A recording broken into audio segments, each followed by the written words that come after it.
this year, we have dedicated much of our programming to the work of Paul Robeson. As we culminate this year-long celebration of the large and unconventional life of Mrs. Paul Robeson, we wanted to draw attention to her global mission of unity and solidarity with people all around the world, especially in Africa and Asia. At a time in the 20th century that information was just opening up, thanks to new technologies in communication and transportation, Paul Robeson was deeply immersed in the challenge to build understanding and define for herself what it means to be a fully empowered citizen. Through her travels and career, the friendships she made with world leaders and critical thinkers were remarkable. The archival record of her life's work that is now available to us includes pictures and letters, radio broadcasts, and books that give us a fresh perspective on the times and pressures shaping the society when she lived. This podcast shares a small set of insights we gained from reading Eslanda's life, the power of a global mindset, and the unique opportunities and education we get from making friends whose backgrounds are different from our own. Recorded in early fall 2024, ahead of the presidential election, we continue our discussion of Black-Asian solidarity with Board Vice President Denyse Leslie in part 2 of this fall episode. An avid reader and book lover, Denyse and I discuss representation as a theme in several books and films, among many other things. This is the Paul Robeson House of Princeton podcast, where we are working to make Robeson a household name. I am Dr. Joy. You know what? It's been a very interesting summer. We've had a little pause and quietness, but yet so much work to do around the Paul Robeson House of Princeton. But then we had all the excitement of the presidential election and seeing things unfold, and then being very, very proud of how our candidate who emerged has been conducting herself. That's what a source of great pride. Yeah, comma la. People say all kinds of things. It's comma la. Kamala Harris is exciting as a candidate, and it also made me think of just what it means to be in the role of President of the United States, and it had me go back and read Dyson's book, The Black Presidency. And one of the things he says in it is the presidency is now permanently marked by difference, one that transcends Obama himself and may pave the way for a female president whose gender will be far less noteworthy for Obama's having been the first Black president. Do you agree? Is it less noteworthy to have a Kamala in the White House? What do you think about that? You know what? I think it's noteworthy that she has had the opportunity to demonstrate her abundance of talent and her focus on two things. Justice for the people. That part I absolutely can see from, I read her memoir to see who she was as a little girl and how her mom raised her, and the fact that her father, that they separated, and then it was really like a single mom with two girls and how they dealt with that. I think she's, in any situation, these things just fell in place. I felt very sad for President Biden. I think he carried us a long way. He's never going to get credit for all the great things that he did for marginalized people, for the lowest rung of the economy, for the working man. And she was right there with him. So it's not so much that she's going to be different as a Black woman and Black Asian woman being in there.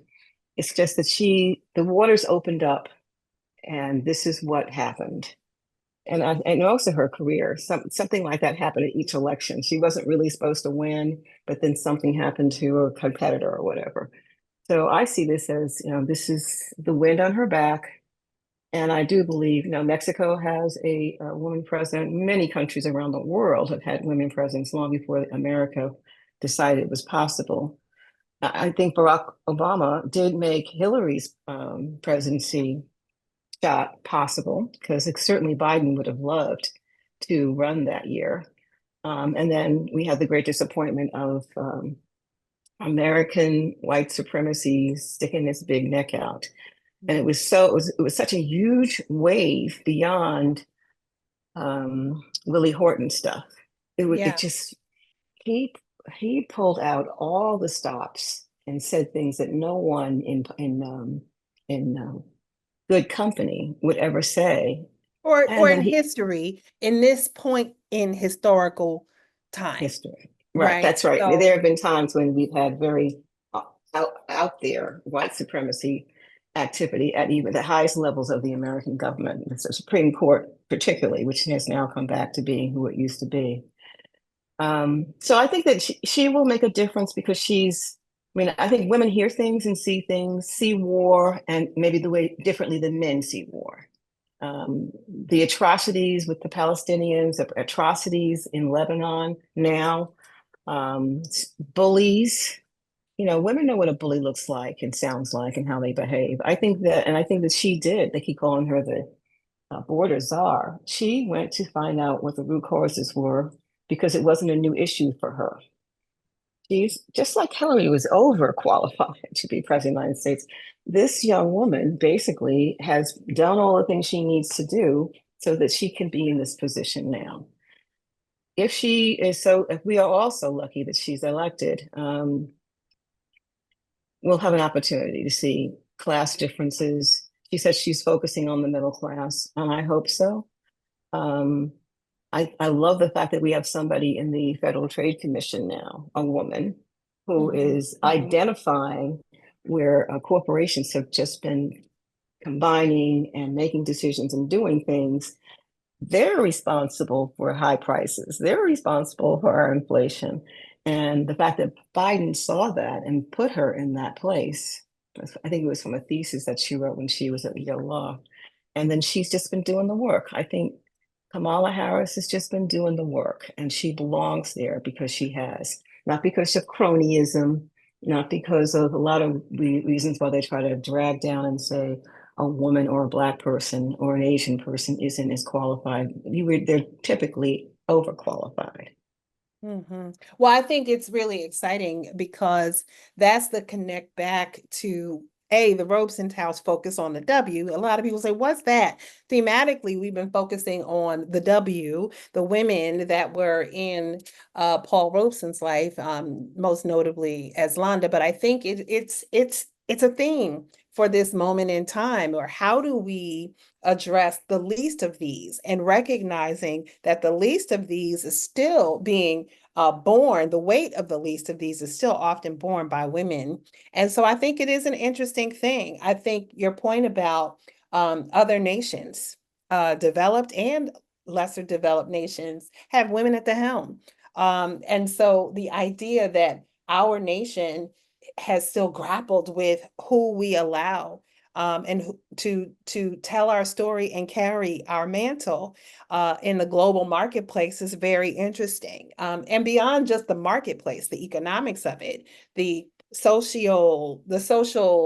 political, the economic, the artistic, who do we allow to sort of bear that torch for us is really interesting. And so I'm excited. Our previous guest also mentioned that she is an Asian educator from India and an American citizen. And she said, oh my goodness, I'm excited because there's a woman. Because, of course, I asked the question, you and I are going to be at the Black Asian Solidarity Conference. And so, yes, that is the theme of our discussion that I would also like us to think about. Because, again, as we focus on how we get ready for this really fantastic educational experience, our theme of focus on the W is one that I've often said, this is a heroine's journey as we think about who Eslanda Robeson was. So um, I'll be talking about Eslanda a little bit more on that day. And the questions I'm asking are like, how did she establish her voice beyond Paul Robeson's sonorous, large and looming, tallest in the forest voice? And yet she, to me, is a global citizen whose voice was undeniable, and whose words really helped galvanize communities of color across both the African and the Asian diaspora. So what are your thoughts about that? What's it mean to be a global citizen? And here, I'd love to hear your thoughts about how you plan to present at the conference as well.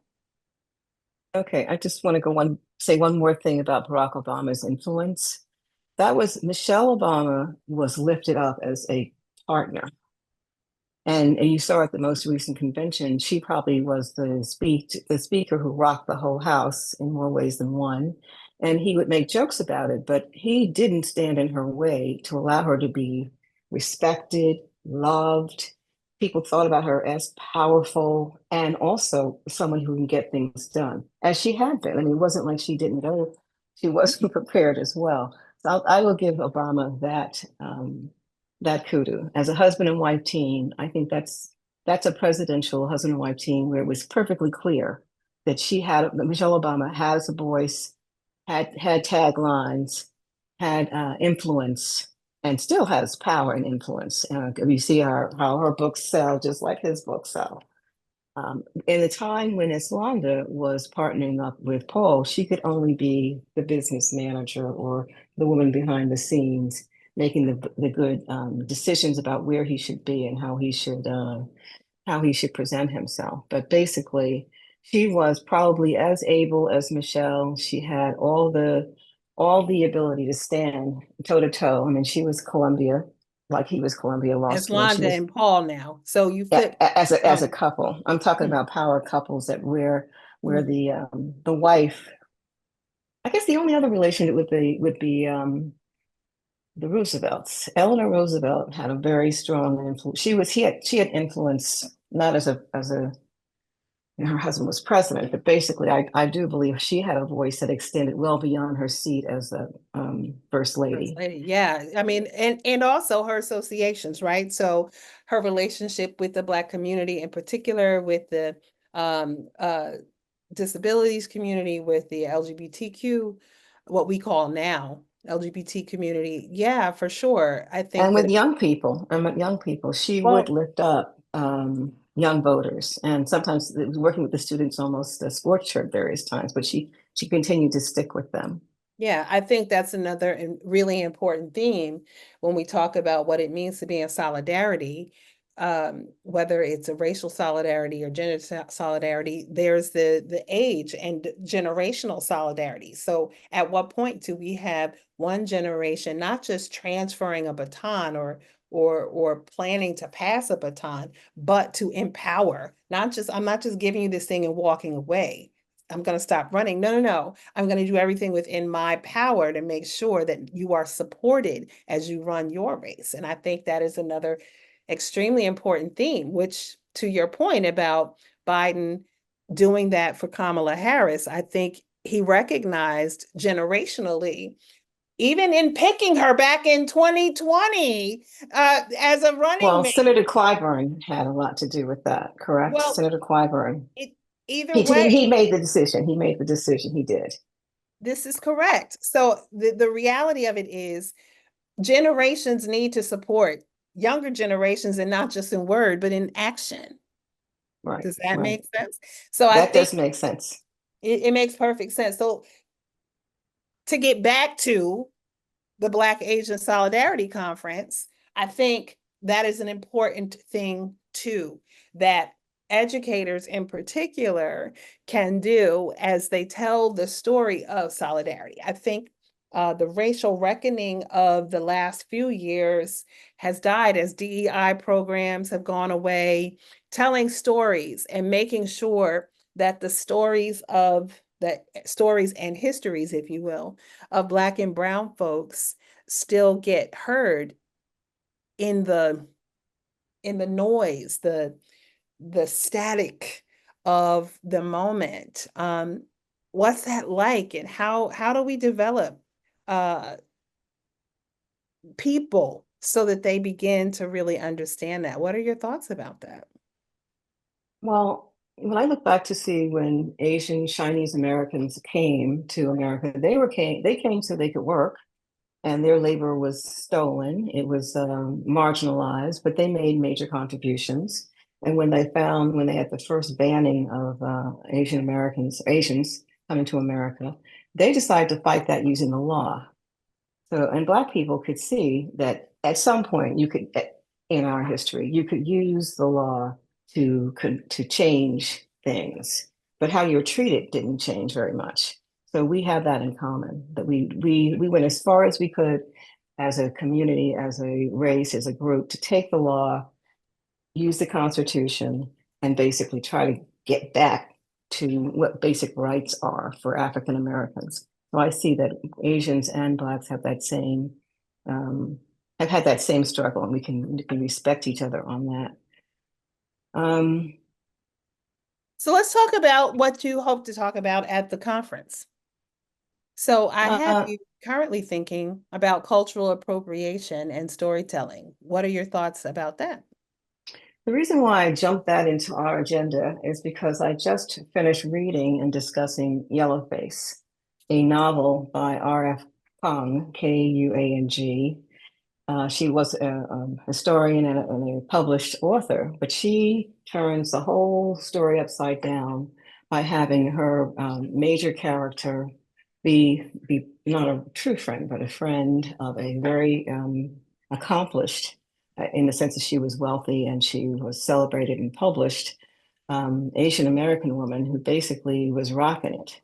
She was definitely she was the tag along, and the sad thing about her major character, she didn't have any friends, and she so this woman was a white woman who she would hang out with and bring her along with her. She unfortunately has an accident and she dies in the presence of this young woman, and the white woman sees her manuscript. She's the accomplished and celebrated author.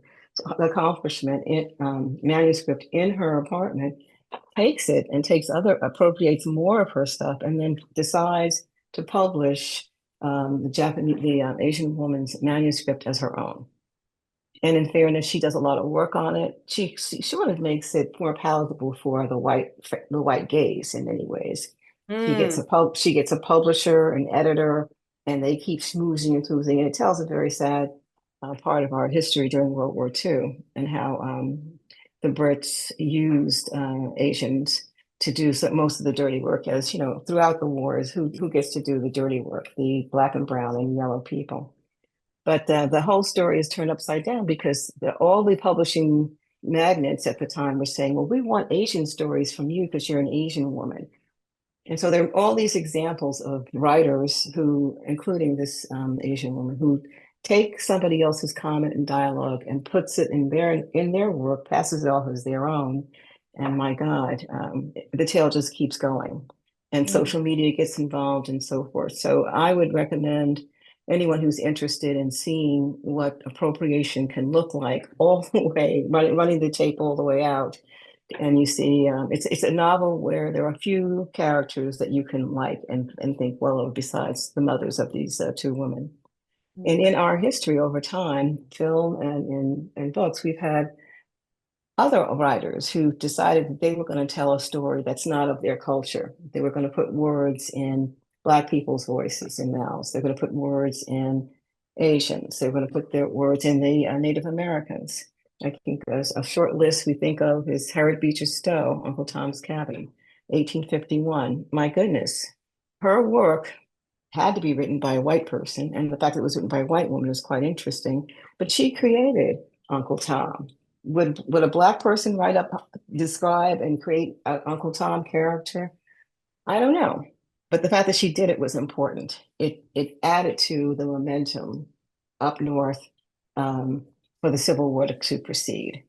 Pearl S. Buck, The Good Earth. She's a white woman, and she definitely, in 1931, published The Good Earth. I remember reading that as a youngster in high school and thinking, oh my God, what a great story and tale. And it seemed like she actually understood what it was like to be pregnant in the fields. Her main character was delivering a child in the field. I remember that. Jimmy Baldwin was told after that his second novel couldn't be about, it had to be about Black people. I mean, hey, you're a Black author. He says, I'm a writer. No, no, you can only write about Black people and the Black church and da da da da and the Black community and the ghetto. He said, no, I can write Giovanni's Room without any Black characters in it, and I can tell a story. Watch me. He had to go overseas to get Giovanni's Room published, and it continues to be in print. mhm. I recall I actually read the books and love the movie Shogun, James Clavell, 1975. Catherine Stockett, a white woman, The Help. I love the book and the movie, and I'm not mad at her that she told that story. But then there are other real misses, Amos and Andy, Al Jolson in blackface. H.R. Haggard actually wrote the book, King Solomon's Mines, 1885, that ended up being one of Paul Robeson's more noted films. Even he didn't like the presentation of the main character. And he made he was interviewed many times about that and how much he didn't like feeling that that was, portraying that character, an African king who was not one that one could look up to, essentially. Well, I think that is the great tragedy of Robeson in that moment in history again, right? In that So moment in history, in right? that moment in history, which is again, as we uncover truths about that moment, 5 generations later, we are understanding the complexity. And I think that is 100% something that we need to own and stamp and call it out as being opportunity to be creative on the part of Robeson, and then once you have a level of notoriety, deciding to the public how you educate them away from stereotypical representation. Again, another really fascinating idea presented in Dyson's The Black Presidency is this idea that representation is meaningful. So I think we've talked about a lot of different things and how we get others, adults, to continue to talk about it is going to be extremely important. I think that, again, one of the important works that the Robeson House of Princeton is going to do is be a center for education to help people understand history is not simple, and it is in naming complexities and contradictory storytelling that we are going to all get free. We're all going We're to all going to liberate. get free. We're all going to get free as we realize, listen, I don't have to own every detail of a complex history because I'm not there. History is lived, it's lived experience, and is shaped by social norms and structures that exist in that moment. And so it's very pompous of us to look back on someone else's life in a different historical moment and think that we can even tell the story. All we can do is reveal the bits and pieces. That's why I love this thing called triple read that we did as a part of our racial literacy class, where you're always thinking not just about that subject, not just Paul or Eslanda Robeson, but you're seeing how they are in conversation with their past, the people that influenced that moment for them. As you mentioned, Haggard and the King Solomon's Mines, that was written only a few years before he was born. So, of course, his family and the people, the adults who were alive at that moment when he was born, they would have known that, right? So it's weird. So one last thing And I just have to tell you. no, I want to say, follow up on that comment. It's Yeah. what sells. It's what mostly white men think will sell. And that film was all Is it about just what they white men or thought. what people think will sell? What white people think will sell. But upon time, when you have reflection, like Breakfast at Tiffany's, the Japanese rude tenant, Mickey Rooney, a white male, was the actor that portrayed that very obnoxious Japanese tenant above. Recently on PBS Masters show, Blake Edwards, who was the director, regretted having done that upon time, because he would consider himself liberal, he would never think that he thought it was just funny. But yet it's offensive to have that Japanese, first of all, Mickey Rooney, a white man doing it, and then he had the buck teeth and all these stereotypes. I don't want to leave the conversation without talking about some of the stereotypes that Asians have to deal with, that we Black people have a counter, like they're the model minority. We're not the model minority. I mean, they come into town and all of a sudden they're getting the grades. They're somehow they're pushing Black kids out, so even pushing white kids aside in a community in terms of how well they do academically and how they achieve. Princeton University complains, what happened to all the other students that are not here now? They're always considered exotic and foreign. You know, people can ask me, they don't ask me where I'm from, thinking I'm not from America. Okay. They know I'm a Black person from America, but it doesn't matter how many generations of your family of living in America, you're still exotic and foreign. Yeah, I think again, historical moments and socio-political ignorance, economic ignorance, or malfeasance around wanting to get ahead. So again, let's go back to Paul Robeson and the connection to the Spanish flu, right? In that moment, calling the influenza epidemic Spanish flu, right? Spanish flu around So the globe, right? And it it's a killed more people than World War II, right? it's a flaw of humanity to try to label things and To to other try and people. create pecking orders. So those stereotypes, you're absolutely right. Whether they're harmful. And that's again one of the blessings of listening to Paul Robeson in his own voice, because he said, I want to talk about human dignity, right? But Everybody. recognizing that race in the United States is a identifier, it's a stain, if you will, um, that really makes American structures different than any other national context. So I don't disagree. I think you're 100% correct that young people especially have to deal with stereotypes that are based in older histories Older that histories, never been resolved. And never been resolved. how do we do that? And so that's the site of opportunity coming out of the shock of a tumultuous political climate. It takes 2 to 5 years from historic moments for the society to rebound and decide what we're doing. And then yet there is a limit, 4 to 5 years beyond that moment, that there will be momentum, and then we reach a point of emotional saturation and can't move forward beyond that. So let me say it this way.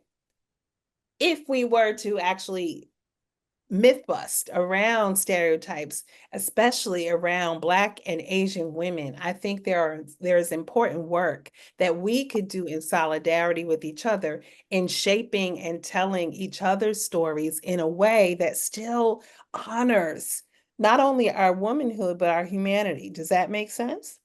Yeah. I mean, even Mark Twain put words in his characters that were his version of Black speak. Mark Twain, go back to Mark Twain. And he got all the credit for using dialect. Whose dialect was in those books? Hmm. Well, I mean, Mark Twain, again, we're looking That's what at Zora Neale Reconstruction. Hurston said. Yeah. That's that Reconstruction era, and it's middle uh, America. It's appealing to a very specific type of reader who was literate and who didn't understand all of the nuance of relationship, which is again what makes James a really interesting book. Since the time of this recording, it was announced that Percival Everett won the National Book Award for his work, James. The Black Asian Solidarity Conference, hosted by E Pluribus Unum of Princeton, New Jersey, was held in October. Here are our closing thoughts. I think it's going to be a wonderful opportunity. I love the other speakers that they have invited. I'm looking forward to being in community and being at the same location and hearing all these different perspectives. I am very delighted to be invited by this wonderful organizing group. I love their attitude and what they're trying to accomplish, because we do need to have solidarity. We need to work together on very similar issues. We have oppression going on. We have um, inappropriate competition going on.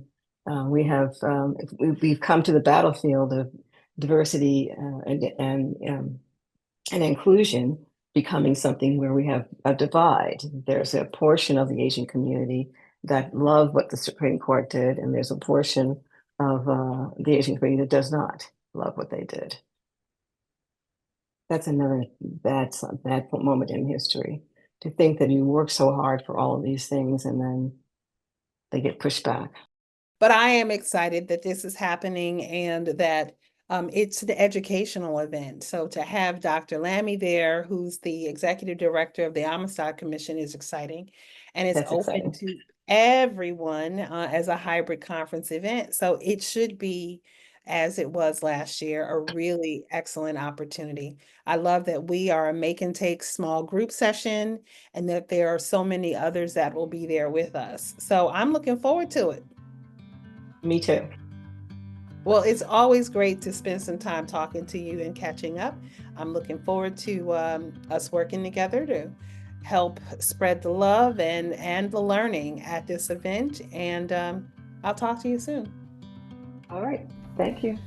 The Paul Robeson House of Princeton is busy preparing for our annual teach-in and curriculum exchange. This year, we are moving from MLK Day to President's Day and hope you will join us to share ideas and programs that support community engagement and lifelong learning. Historian and archival researcher Dr. Mary Marshall will be our keynote speaker this year, along with invited guests and dignitaries. The theme for programs this year is Voicing and Viewing Powerful Histories, Media That Changed Us. In the United States and throughout the world, seeing and hearing human stories is the only way that we will grow. Look for the Paul Robeson House of Princeton throughout the region this year. We will host our annual teach-in and curriculum exchange for community organizations and adults in February, be in South Brunswick in March, and all around town in April to celebrate Paul Robeson's 127th birthday. Please visit our website for more information and to make a donation to the work we are doing to restore the childhood home of Paul Robeson. This has been your host, Dr. Joy.